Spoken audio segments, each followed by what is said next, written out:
ကိုးစားတက္ကရာ1350ပြည့်နှစ်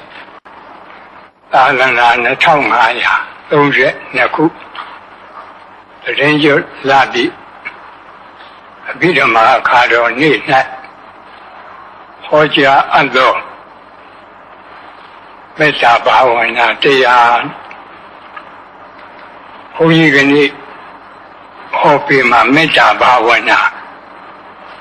ပွားများပုံနှစ်နည်းကိုဟောပြပါမယ်။တနည်းကပဋိသင်္ပိဓမဲ့ပါဠိတော်မှာလာတဲ့ဓိလာဖရဏမေတ္တာလို့ခေါ်တဲ့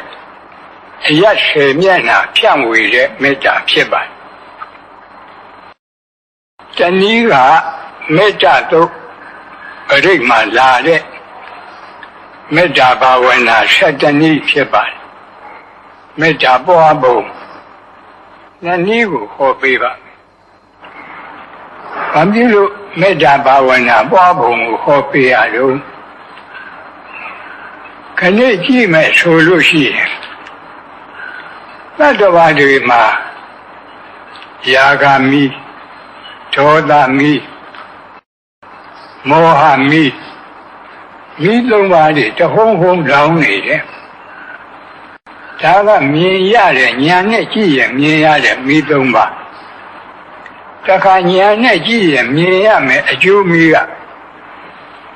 မရဲမီအဲ့ဒီမှာသင်္ကစားထတော်ကြီးကမိသုံးပါးနဲ့အကြောင်းပြုပြီးတော့ဟောထားတာရှိလောဘကိနေသူနိဋ္ဌာယဒေါသကိနေဝိဝတ္တရေဒေါသကိနေသူနိဋ္ဌာယမောဟကိနေဝိဝတ္တရေ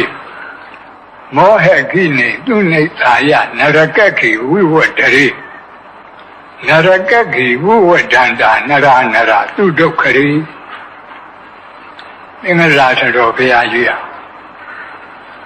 ကာထာရေးဖွဲ့ပြီးတော့ထားပါဒါလည်းပဲဣတိဟောပါဠိတော်ကလာတဲ့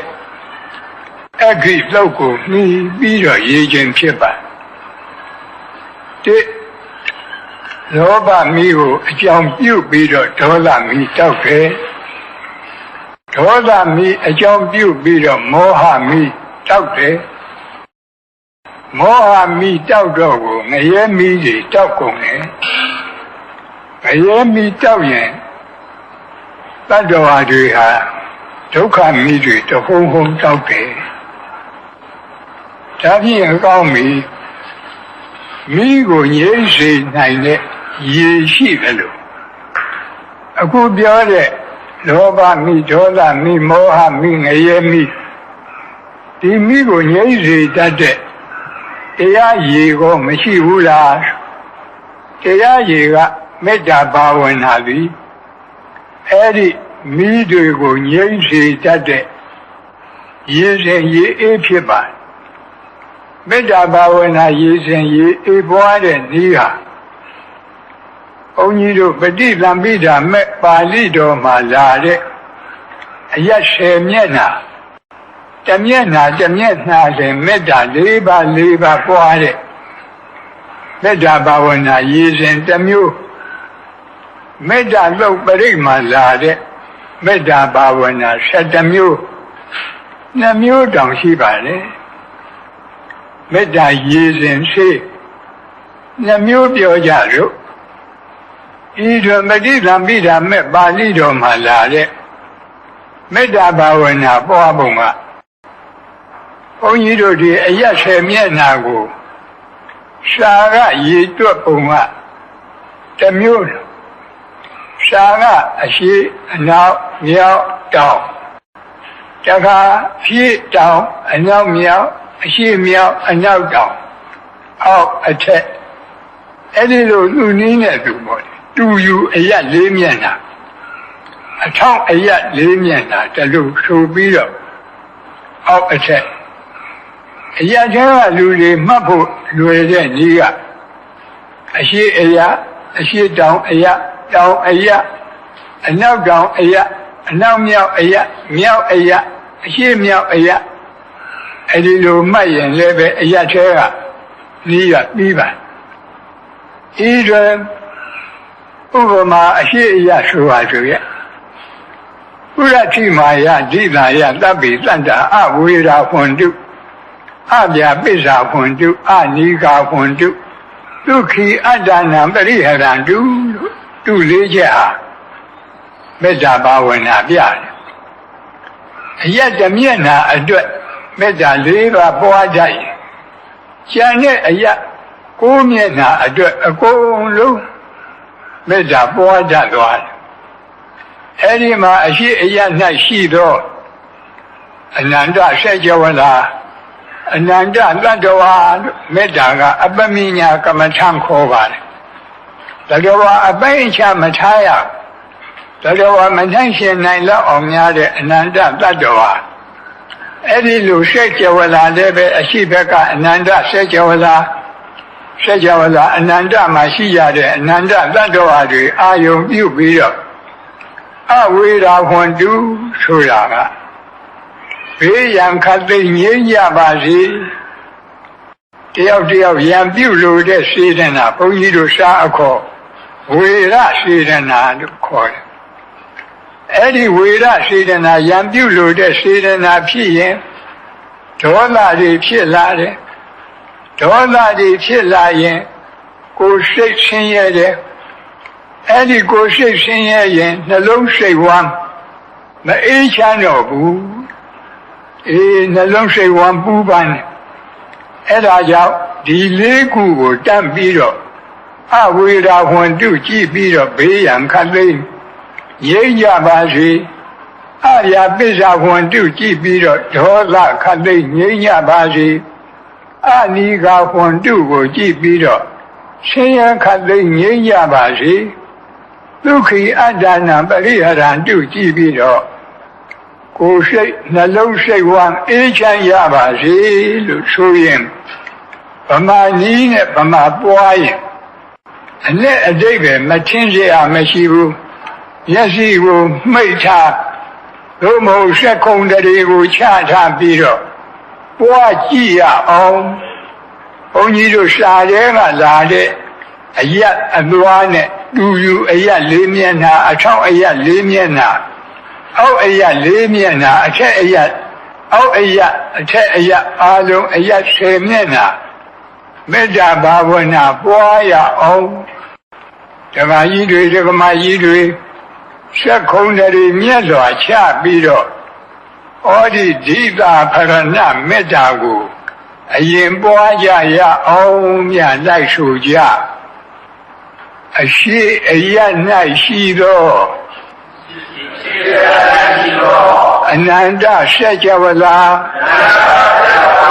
အနန္တတတ္တဝါတို့ဘေးရန်ခတ်သိ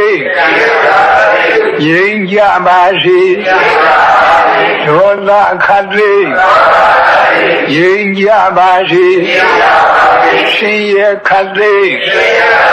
ငြိမ်းကြပါစေနှလုံးစိတ်ဝမ်းအေးချမ်းကြပါစေအနောက်အယတ်၌ရှိသောအနန္တစေကြဝဠာအနန္တတတ္တဝါတို့ဘေးရန်ခတ်သိငြိမ်းကြပါစေဒေါသခတ်သိငြိမ်းကြပါစေဆင်းရဲခတ်သိငြိမ်းကြပါစေနှလုံးစိတ်ဝမ်းအေးချမ်းကြပါစေမြောက်အယတ်၌ရှိသောအနန္တစေကြဝဠာအနန္တတတ္တဝါတို့ဘေးရန်ခတ်သိငြိမ်းကြပါစေဒေါသခတ်သိငြိမ်းကြပါစေဆင်းရဲခတ်သိငြိမ်းကြပါစေနှလုံးစိတ်ဝမ်းအေးချမ်းကြပါစေတောင်အယတ်၌ရှိသောအနန္တစေကြဝဠာအ အနန္တသတ္တဝါတို့ဘေးရန်ခတ်သိမ်းငြိမ်းကြပါစေဒေါသခတ်သိမ်းငြိမ်းကြပါစေဆင်းရဲခတ်သိမ်းငြိမ်းကြပါစေနှလုံးစိတ်ဝမ်းအေးချမ်းကြပါစေအရှိတောင်တောင်အရ၌ရှိသောအနန္တစัจ java လာအနန္တသတ္တဝါတို့ဘေးရန်ခတ်သိမ်းငြိမ်းကြပါစေဒေါသခတ်သိမ်းငြိမ်းကြပါစေဆင်းရဲခတ်သိမ်းငြိမ်းကြပါစေနှလုံးစိတ်ဝမ်းအေးချမ်းကြပါစေအနောက်မြောက်တောင်အရ၌ရှိသောအနန္တစัจ java လာအနန္တသတ္တဝါတို့ဘေးရန်ခတ်သိမ်းငြိမ်းကြပါစေဒေါသခတ်သိမ်းငြိမ်းကြပါစေဆင်းရဲခတ်သိမ်းငြိမ်းကြပါစေနှလုံးစိတ်ဝမ်းအေးချမ်းကြပါစေအရှိမြောက်ထောင်အရ၌ရှိသောအနန္တစัจ java လာအနန္တသတ္တဝါတို့ဘေးရန်ခတ်သိမ်းငြိမ်းကြပါစေဒေါသခတ်သိမ်းငြိမ်းကြပါစေဆင်းရဲခတ်သိမ်းငြိမ်းကြပါစေနှလုံးစိတ်ဝမ်းအေးချမ်းကြပါစေအနောက်တောင်တောင်အရ၌ရှိသောအနန္တစัจ java လာအနန္တသတ္တဝါတို့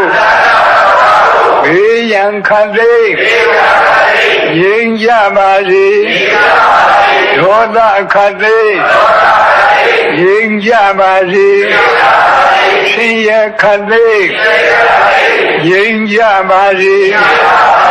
နှလုံးစိတ်ဝမ်းအေးချမ်းကြပါစေအောက်အရ၌ရှိသောချက်ဝန်းကျင်အနန္တစัจ java လာအပေဘုံသာအနန္တသတ္တဝါတို့ဘေးရန်ခတ်သိမ်းငြိမ်းကြပါစေဒေါသခတ်သိမ်းငြိမ်းကြပါစေဆင်းရဲခတ်သိမ်းငြိမ်းကြပါစေနှလုံးစိတ်ဝမ်းအေးချမ်းကြပါစေအထက်အရ၌ရှိသောချက်ဝန်းကျင်အနန္တစัจ java လာအနန္တနတ်မြတ်မာတို့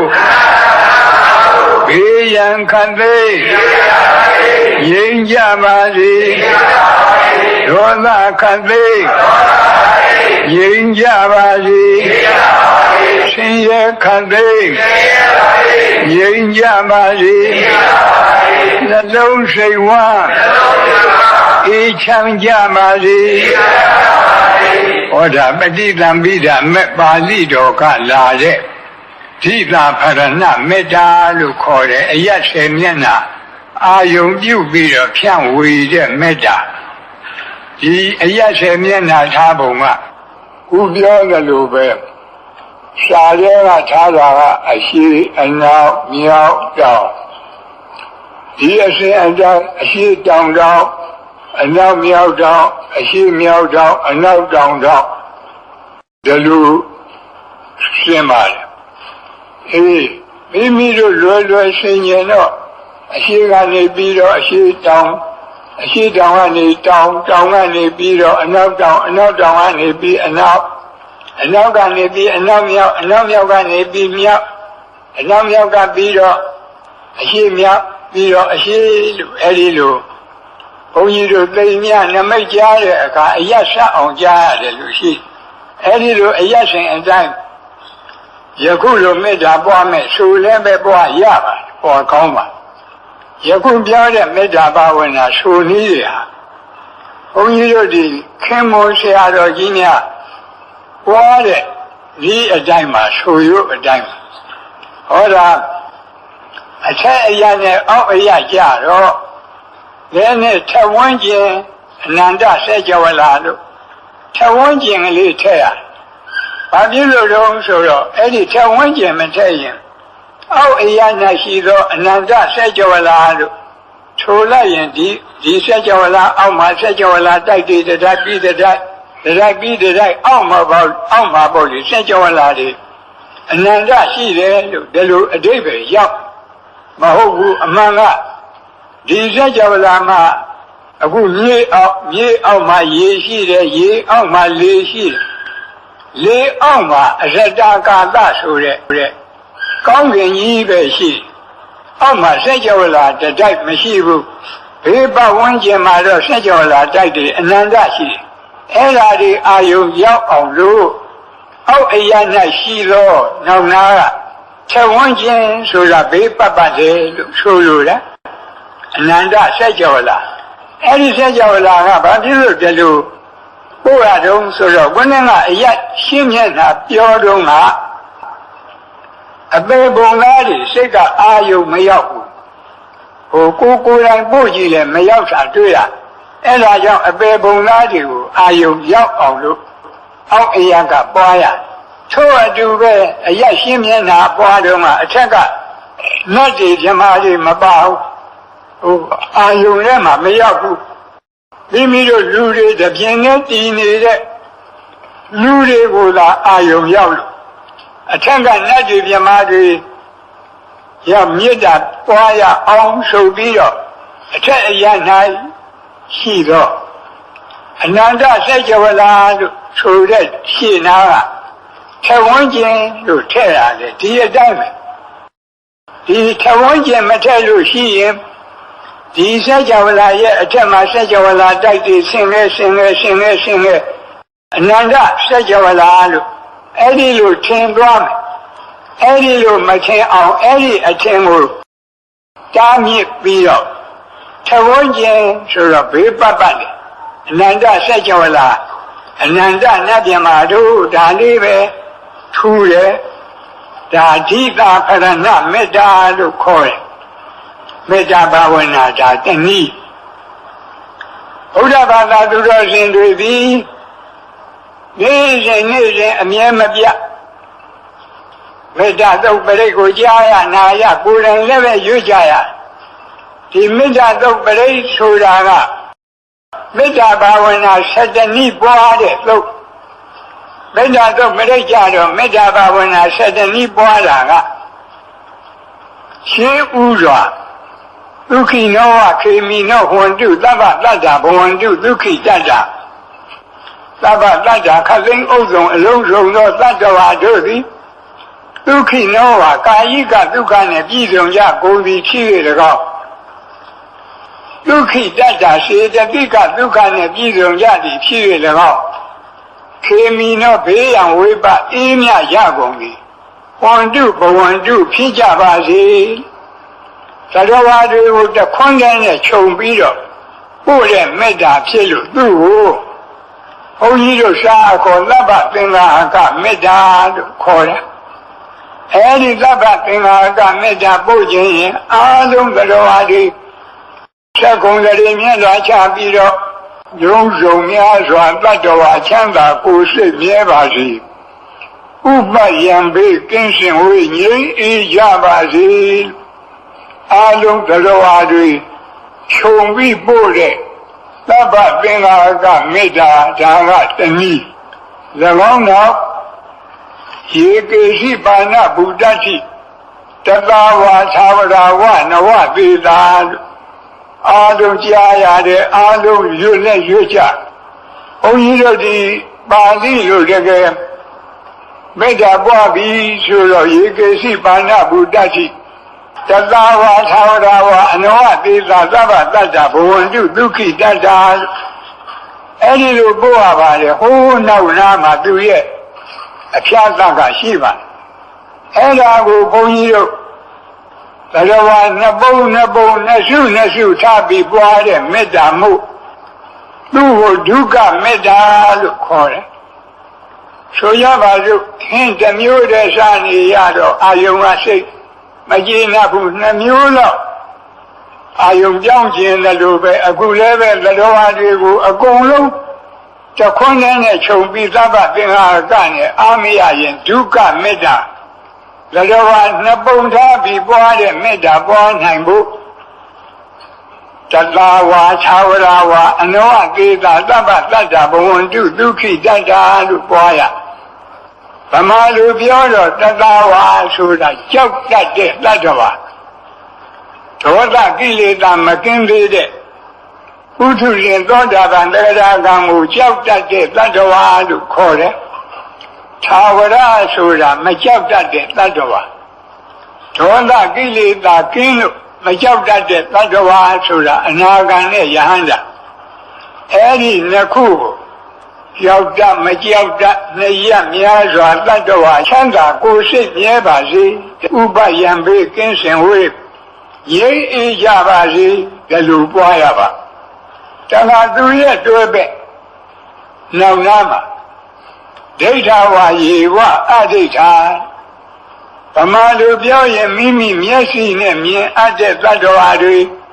ဟောဒီဓမ္မယုံကြီးပေါ်မှာဒီအဆောက်အုံထဲမှာရှိနေတဲ့သတ္တဝါတွေဟာမြင်အပ်တဲ့သတ္တဝါဒီအဆောက်အုံရဲ့ပြင်ဘက်ကအရက်10မျက်နှာရှိတဲ့သတ္တဝါတွေဟာမမြင်အပ်တဲ့သတ္တဝါနှစ်ခုထားပြီးတော့မြင်အပ်မမြင်အပ်နှစ်ရများစွာတတ္တဝါချမ်းသာကိုယ်စိတ်မြဲပါစေအဲ့ဒီလိုပွားရပါမယ်နောက်ကဒူတွေဝတ္တန်တိအဝိဒူတွေဆိုတာကအဝေးမှနေတဲ့တတ္တဝါအနီးမှနေတဲ့တတ္တဝါခုနကတတ္တဝါနှမျိုးကိုပြန်လိုက်တာအဝေးမှနေတဲ့တတ္တဝါဆိုတာဒီအဆောက်အအုံပြင်ဘက်ကအရက်10မျက်နှာမှနေကြတဲ့တတ္တဝါတွေအနီးမှနေတဲ့တတ္တဝါဆိုတာဒီအဆောက်အအုံအတွင်းမှာရှိတဲ့တတ္တဝါတွေအာယုံပြုပြီးတော့ဝေးနေနီးနေနဲ့ထွေများစွာတတ္တဝါချမ်းသာကိုယ်စိတ်မြဲပါစေဒီလိုပွားရပါပြီးတော့နောက်နာမှာဘုဒ္ဓဝသံဃဝေသီဝသဗ္ဗတတ္တဘဝန္တုဒုက္ခိတတ္တာဆိုတာဘုဒ္ဓဝါဆိုတာတန်တရားဖြစ်ပြီးပြီနောက်ဖြစ်เสียမရှိတော့တဲ့ဘဝဇတ်ဆုံးတဲ့ယဟန္တာပုဂ္ဂိုလ်တွေသံဃဝေသီဆိုတာဘဝဇတ်မဆုံးသေးတဲ့ဥထုရှင်သောတာပန်သရကအနာဂံပုဂ္ဂိုလ်တွေဒါတွေကိုခြံနှစ်ပုံထားပြီးတော့ဘဝဇတ်ဆုံးမဆုံးများစွာတတ္တဝါချမ်းသာကိုယ်စိတ်မြဲပါစေလို့အဲ့ဒီလိုမေတ္တာပို့ရမည်ဖြစ်ပါတခါတတ္တဝါကိုနှစ်ပုံထားပြီးပို့တဲ့မေတ္တာ၃ပါးအပြင်တတ္တဝါကို3ပုံထားပြီးပွားတဲ့မေတ္တာကြတော့တိကမေတ္တာခေါ်ပါတယ်အဲဒီမှာဘုန်းကြီးတို့တတဝါသာဝရဝနဝတိလာဒီဃဝါယေဝမဟန္တာမေဇိမာရတကအနုကထူလာဒီပါဠိဂါထာ6ဝက်မှာဘုန်းကြီးတို့တတဝါ3ပုံ3စုရအောင်ဉာဏ်ဖြန့်ရဒီဃဝါရှည်လျားတဲ့ခန္ဓာကိုယ်အတ္တဘောရှိတဲ့တတဝါနောင်နာကရတ္တာလို့ပါတယ်တူတဲ့ခန္ဓာကိုယ်အတ္တဘောရှိတဲ့တတဝါမေဇိမာမရှိမတူအလေအလတ်အတ္တဘောရှိတဲ့တတဝါလို့ရှည်တဲ့တတဝါဆိုတော့မွေတို့ငကားတို့ပေါ့တူတဲ့တတ္တဝါဆိုတော့လက်တူမရှိမတူဆိုတော့ဒီကြားကတတ္တဝါတွေဒါသုံးခုကိုခြုံပြီးတော့ရှည်တူအလတ်သုံးရခန္ဓာတတ္တဝါချမ်းသာကိုယ်စိတ်မြဲပါစေဒီလိုပွားရတခါနောက်လာတဲ့မဟန္တာခန္ဓာကိုယ်ကြီးမားတဲ့တတ္တဝါရာဟုအသူရိန်ကြီးတို့လိုခန္ဓာကိုယ်ကြီးမားတဲ့တတ္တဝါတွေအနုကခန္ဓာကိုယ်သိငယ်တဲ့တတ္တဝါတွေ မေဇိမှာအဲ့ဒီမကြီးမငယ်အလေအလတ်တတ္တဝါတွေသုံးစုထားပြီးတော့ကြီးငယ်အလတ်သုံးရခန္ဓာတတ္တဝါချမ်းသာကိုယ်စိတ်မြဲပါစေတခါနောင်နာကမေဇိမာရတကအနုကထူလာထူတဲ့ဖြိုးတဲ့ဝါတဲ့ခန္ဓာကိုယ်အတဘောရှိတဲ့တတ္တဝါအနုကကျုံနဲ့လှီတဲ့ပိန်နဲ့ခန္ဓာကိုယ်အတဘောရှိတဲ့တတ္တဝါမေဇိမာမဆူးမကျုံအလေအလတ်အတဘောရှိတဲ့တတ္တဝါလူပဲသုံးမျိုးနော်ဝါတဲ့လူပိန်တဲ့လူမဝမပိန်အလေအလတ်လူဒီလိုသုံးမျိုးအဲ့ဒီမှာဆူကျုံအလတ်သုံးရခန္ဓာတတ္တဝါချမ်းသာကိုယ်စိတ်မြဲပါစေလို့အဲ့လိုပွားရအခုပြောခဲ့တဲ့မေတ္တာတွေကတစ်ဖက်သားအပေါ်မှာအရှိအပွားချမ်းသာရကြောင်းအရှိအပွားကိုရယူလို့တဲ့မေတ္တာ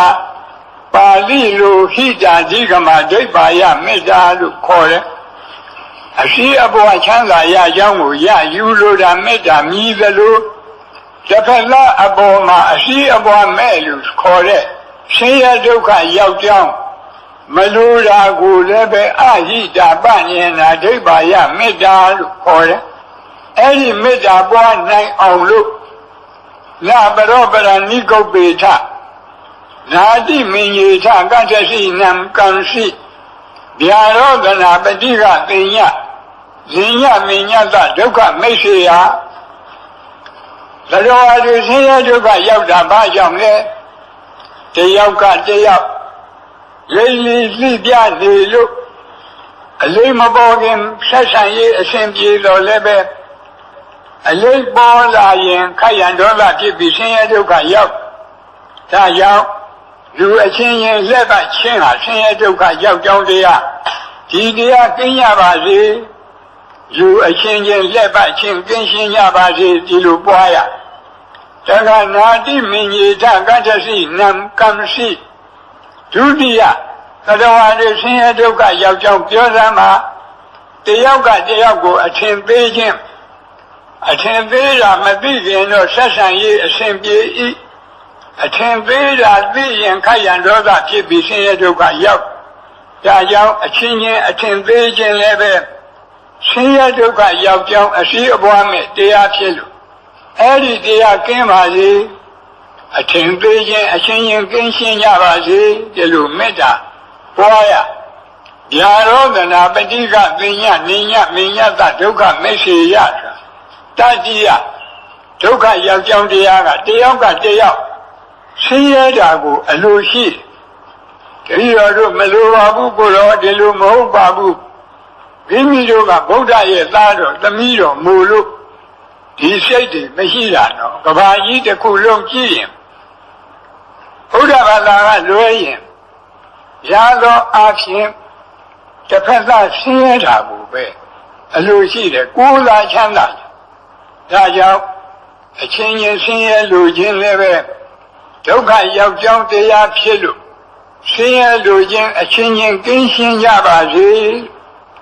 အဲ့ဒီလိုမေတ္တာပွားတာကိုအရှိအပွားမဲ့ပယ်ရှားလိုတဲ့မေတ္တာသုံးပါလို့ခေါ်တယ်ယခုမေတ္တာဘာဝနာတနည်းတနည်းကို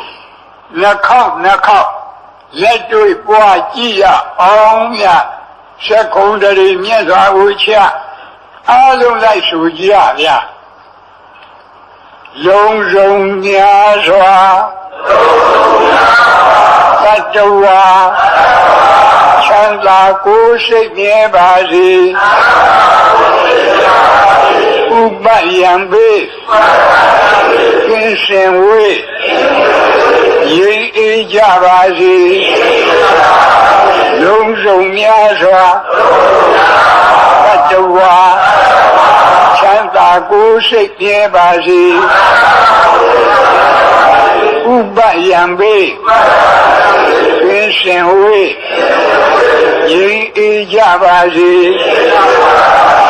ကြောက်တမကြောက်တမြတ်များစွာသတ္တဝါ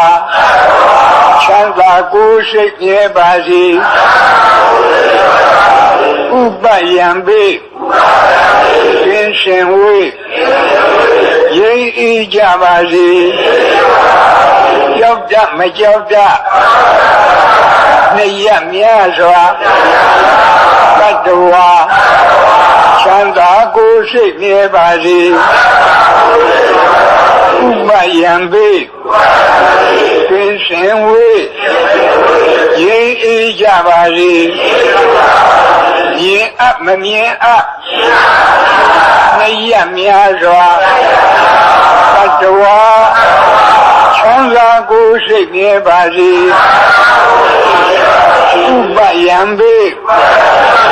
ပင်စင်ဝေးရင်အေးကြပါစေရင်အမမြင်အနှစ်ရက်များစွာတတ္တဝါ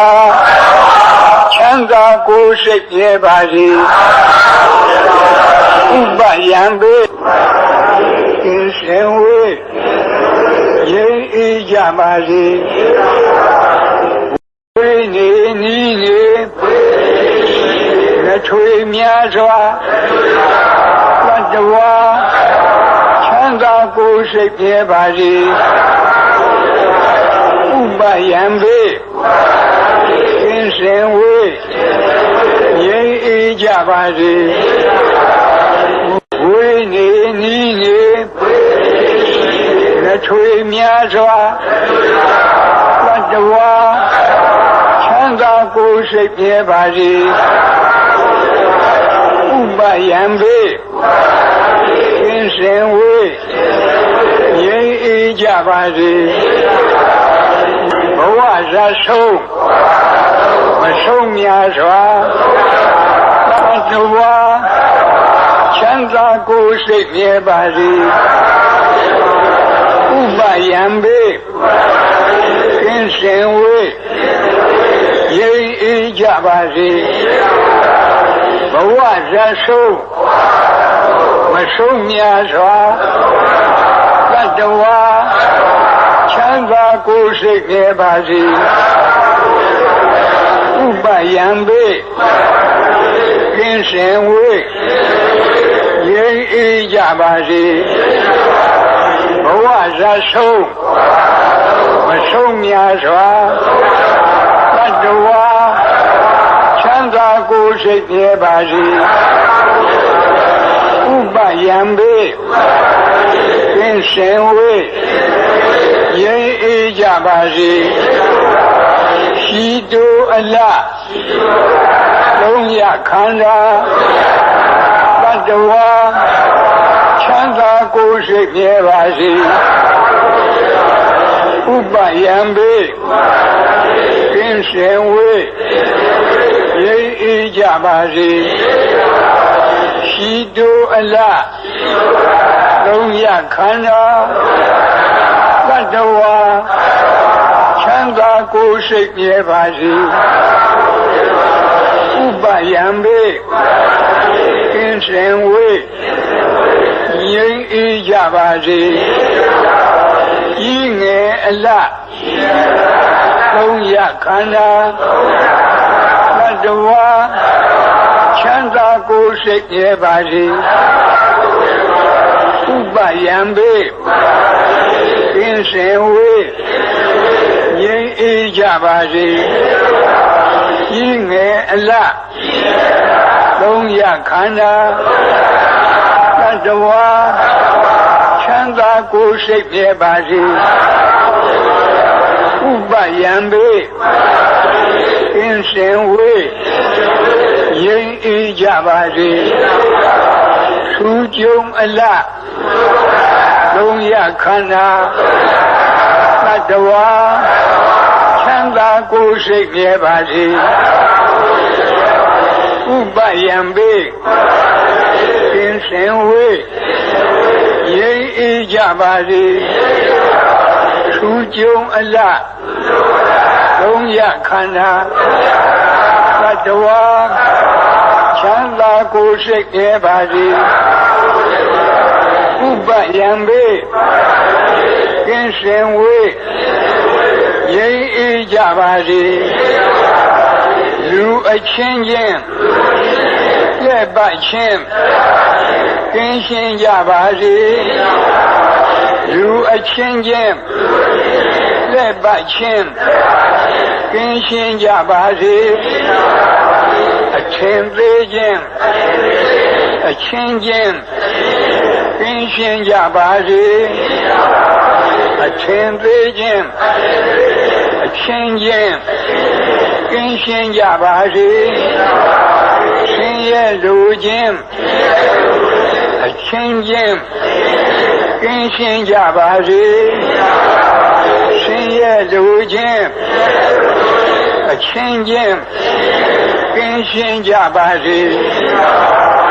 ဟောဒါမေတ္တာဒုက္ခလာတဲ့မေတ္တာဘာဝနာ7နည်းတနည်းကိုနှစ်ကြိမ်မိမိတို့ပွားပြီးအားလုံးမေတ္တာဘာဝနာပွား၍လောဘမိဒေါသမိမောဟမိငရဲမိတိရစ္ဆာန်ပြိတ္တာအတုရကအပေမိကိုငြိမ့်သနိုင်ပါတယ်လို့ဆိုတဲ့တရားတော်အရာလောဘဒေါသမောဟအပေကြီးဟူသောမိ၄ပါးကိုဤမေတ္တာဘာဝနာ2နည်းဖြင့်ငြိမ့်သ၍ငြိမ့်အေဒုက္ခစငြိမ့်အေတဲ့ကိုဖြစ်ကြပါစေလို့ဆုမွန်ကောင်းလဲတောင်း၏အားလုံးလည်းပဲဆုတောင်းရအောင်ဘုန်းကြီးရှိကဆုတောင်းပေးမယ်ဤသို့လည်းနေ့စဉ်ငါဘာလို့ဂရုဓမ္မနေသသီလစောင့်တရားခြင်းသီလကောင်းမှုကုသိုလ်ကံစေရနာမေတ္တာဘာဝနာနှလုံးကျင့်သုံးရခြင်းဘာဝနာကောင်းမှုကုသိုလ်ကံစေရနာနေ့စဉ်ဆွမ်းအင်ရှိသမျှဒါနကောင်းမှုပြုရခြင်းဒါနမယကောင်းမှုကုသိုလ်ကံစေရနာဤသို့ပေါင်းအပ်ဤသို့ပွားအပ်မြတ်တဲ့ကောင်းမှုကုသိုလ်ကံအရရတို့ကြောင့်ဒုက္ခခတ်သိမ်းချုပ်ပြငြိမ်းဇတ်သိမ်းပြီးနိဗ္ဗာန်ဆိုတဲ့ဒုက္ခခတ်သိမ်းလို့ချုပ်ရပြရငြိမ်းရတန်တရားဇတ်သိမ်းရနိဗ္ဗာန်တရားတော်မြတ်ကိုမပင်မပန်းချမ်းသာတော်ကုသောအကျင့်ပฏิပါလင်းမြန်သောဝိပဿနာအသိဉာဏ်ရည်တံအပ်သောမဉ္ဇဉ်လေးရတို့ဖြင့်အရဟတဖို့ပေါ့ကိုယ်စီကိုငါမျက်မှောက်ပြုနိုင်ကြသည်ဖြစ်ပါစေကုန်သတည်းအရဟတဖို့ပေါ့နိဗ္ဗာန်ကိုမျက်မှောက်ပြုရသောထိုနောက်ဆုံးဘဝပရိနိဗ္ဗာန်သုတိဤနောက်ကာလ၌ကာမရူပအရူပတိဟုသောဘဝသုံးပါးဘုံသုံးပါးတို့တွင်ဘယ်ဘုံဘယ်ဘဝ၌မှယုံနာနှဖြခန္ဓာ၅ပါးဒုက္ခသစ္စာဝိမိစာတရားတို့တဖန်အသစ်မဖြစ်ခြင်းတည်းဟုသောအနုပါဒနိရောဓအနုပါဒပရိနိဗ္ဗာန်ကိုယ်စီဆံရပါစေကုန်သတည်းအနုပါဒပရိနိဗ္ဗာန်ကိုယ်စီဆံရသဖြင့်ကာမဝကိလေသာဝဝိပါကဝတိဟုသောဝဒုက္ခခတ်သိမ်းသံဃာမိကြောင့်မိစယံကြီးအပြည့်တိုင်ငြိမ်ကြပါစေကုန်သတည်း